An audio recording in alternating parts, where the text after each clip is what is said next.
सम्भाषणसन्देशसंस्कृतमासपत्रिकायां प्रकाशितानां बालकथानां ध्वनिप्रसारणम् इदं बालमोदिनी इति।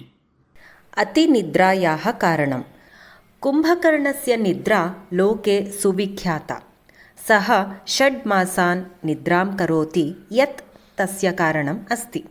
कुम्भकर्णः जन्मना एव पर्वताकारः। बाल्ये एव वयसि सहस्रशः जनाः तेन खादिताः।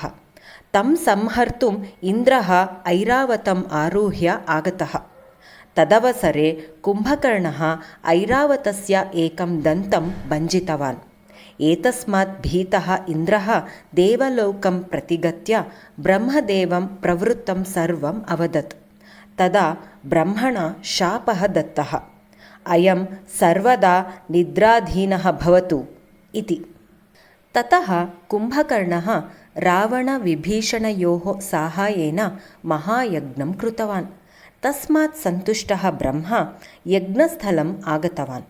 तदा कुम्भकर्णः इन्द्रासनं याचितुम् इष्टवान्, किन्तु जिह्वा स्खालित्यकारणात् इन्द्रासनं प्रार्थितवान्। ब्रह्मा मन्दहासपूर्वकं तथास्तु इति उक्तवान्।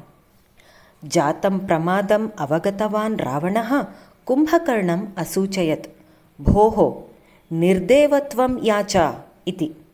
तदा कुम्भकर्णः निर्देवत्वम् इति वक्तव्ये निद्रावत्वं देहि इति प्रार्थितवान्। ब्रह्मा पुनरपि मन्दहासं प्रकटयन् तथास्तु इति उक्त्वा ततः अदृश्यः अभवत्। एतस्मात् रावणः नितरां खिन्नः। अनुजस्य निद्रावत्ता कथमपि निवारणीया इति सङ्कल्प्य सः स्वयं ब्रह्मदेवम् उद्दिश्य तपः अकरोत्। तपसः अन्ते ब्रह्मा प्रत्यक्षः जातः। कुम्भकर्णस्य निद्रावत्ता निवारणीया इति रावणः ब्रह्मदेवं याचितवान्। तदा ब्रह्मा अवदत्, पूर्वं दत्तः वरः प्रतिसंहर्तुं न शक्यः इति। तत् श्रुत्वा रावणः प्रार्थितवान्, अर्धवर्षं यावत् वा सः निद्राबाधाहीनः भवतु इति। तथास्तु इति उक्त्वा ब्रह्मा अन्तर्धानं प्राप्तवान्। एवं कुम्भकर्णः स्वस्य जिह्वादोषकारणतः निद्रावत्वं प्राप्तवान्। ततः रावणस्य प्रयत्नात् तदीयायाः निद्रायाः अवधिः 6 मासात्मकः जातः।